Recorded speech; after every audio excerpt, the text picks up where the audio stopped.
kita lihat kalimat yang ada di bawahnya, ya, yang dalam kurung, a report of what somebody has said that does not use their exact word.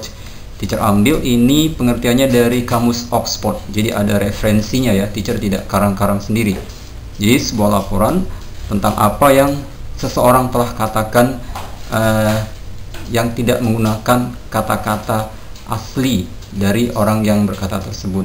Jadi simpelnya reported speech itu adalah untuk menjawab pertanyaan apa yang telah dikatakan oleh orang tersebut. Jadi kalau ada orang yang bertanya kepada kita, dia tadi ngomong apa sih? Dia tadi bilang apa sih? Nah, itu kita jawabnya itu menggunakan reported speech.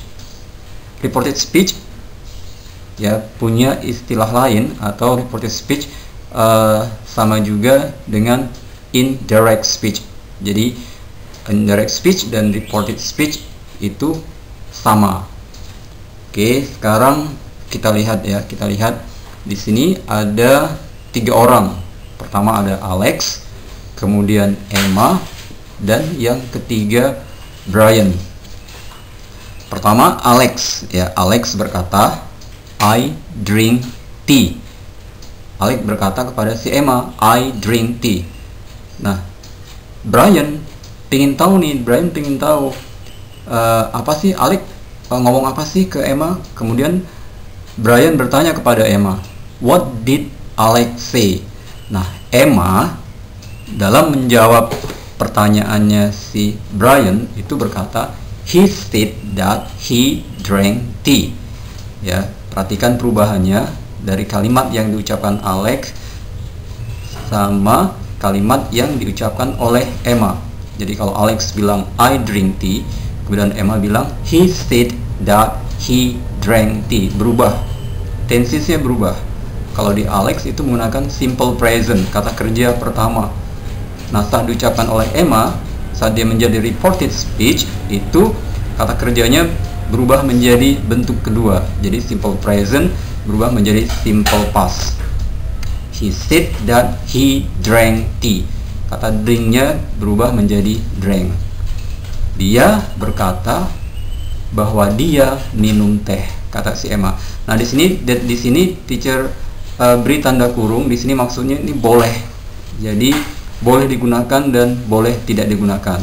Oke, jadi pilihan, option. Nah, kemudian kita lihat yang kedua, I am drinking tea. Perhatikan perubahannya di sini present progressive. I am drinking tea. I'm drinking tea itu menjadi he said he was drinking tea. Jadi present continuous menjadi past continuous. Jadi M-nya to be M itu berubah menjadi was. Perhatikan ya, to be M pada saat dia menjadi reported speech itu berubah menjadi was. Jadi he said he was drinking tea. Kemudian yang ketiga, I drank tea. Saya minum teh. Ini sama semua artinya ya, saya minum teh. Kemudian reported speech-nya menjadi he said he had drunk tea. Dia berkata dia telah minum teh. Jadi nomor 3 ini tensisnya simple past menjadi past perfect. Jadi past perfect itu kalimatnya kita gunakan kata had, kemudian kata kerja bentuk ketiga. Di sini had drunk. Jadi bentuk ketiga dari drink itu adalah drunk. Drink, drank, drunk. Kemudian yang keempat, I have drunk tea. Alex bilang saya telah minum teh. Nah, kemudian Emma sampaikan ke Brian, he said he had drunk tea. Jadi sama. Jadi present perfect itu ketika menjadi kalimat reported speech dia sama seperti simple past. Tensisnya menjadi past perfect. Jadi 3 dan 4 ini sama. He said he had drunk tea. Dia berkata atau dia bilang dia telah minum teh. Kemudian yang nomor 5, I will drink tea.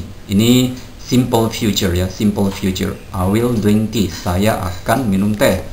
Nah, kalimat reported speech-nya menjadi he said he would drink tea. Dia bilang dia akan minum teh. Jadi kata will berubah menjadi would. Kemudian nomor 6, I can drink tea. Saya bisa minum teh. Nah, Emma menyampaikan ke Brian, he said he could drink tea. Dia bilang dia bisa minum teh. Jadi yang berubah kata yang mana? Can menjadi could.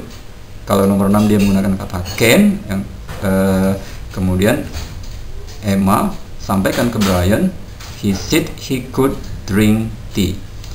Kemudian nomor 7, I must drink tea. Kalimat reported speech-nya menjadi he said he had to drink tea.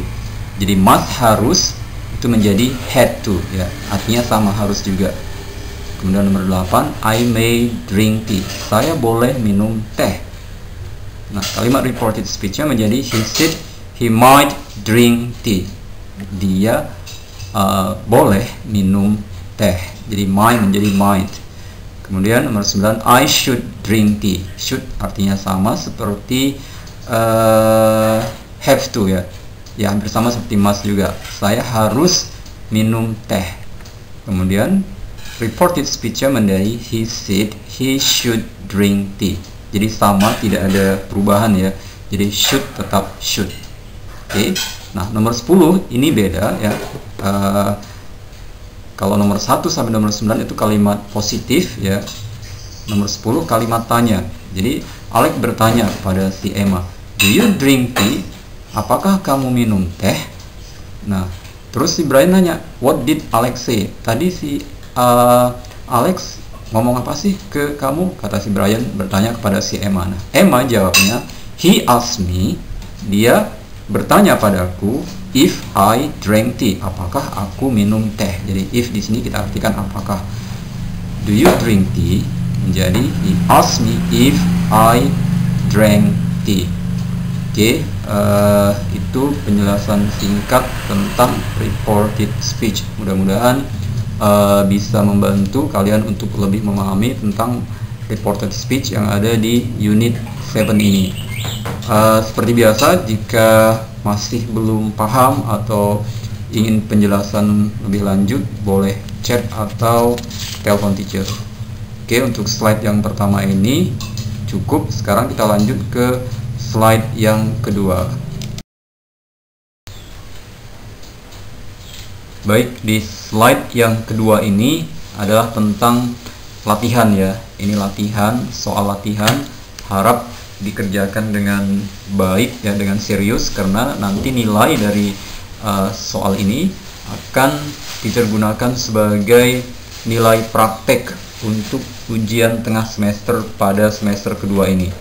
Nah, tugasnya adalah ubahlah kalimat direct speech berikut ini menjadi indirect atau reported speech. Oke, di sini ada 10 kalimat. Nomor 1 teacher sudah jawab. Jadi sisanya tinggal nomor 2 sampai dengan nomor 10. Dikerjakan di buku PS. Setelah selesai, seperti biasa, kirim 1 kolase foto berisi siswa sedang belajar, kemudian jawaban soal hari ini. Itu tugas yang pertama. Nah, tugas yang kedua sebagai latihan, coba nanti dibaca-baca kembali buku Hangout halaman 87 bagian A. Di situ nanti bagian A ini cerita, ya, cerita tentang kegiatan di masyarakat. Nah, di sini nanti ada beberapa contoh kalimat langsung dan kalimat tidak langsung atau reported speech. Kemudian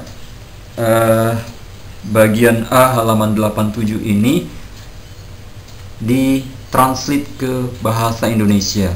Ya, ditranslate ke bahasa Indonesia, kerjakan di buku PS. Jadi tugasnya ada 2, ya, untuk hari ini. Pertama, yang ada di slide yang kedua ini teacher sudah berikan contoh nomor 1. Yang kedua, halaman 87 bagian A. Oke, teacher kira cukup sekian untuk penjelasan hari ini. Mudah-mudahan semuanya dapat mengerjakan dengan benar dan dengan mudah.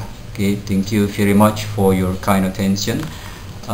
Stay happy, stay smart, and stay safe everyone. Good luck. Bye.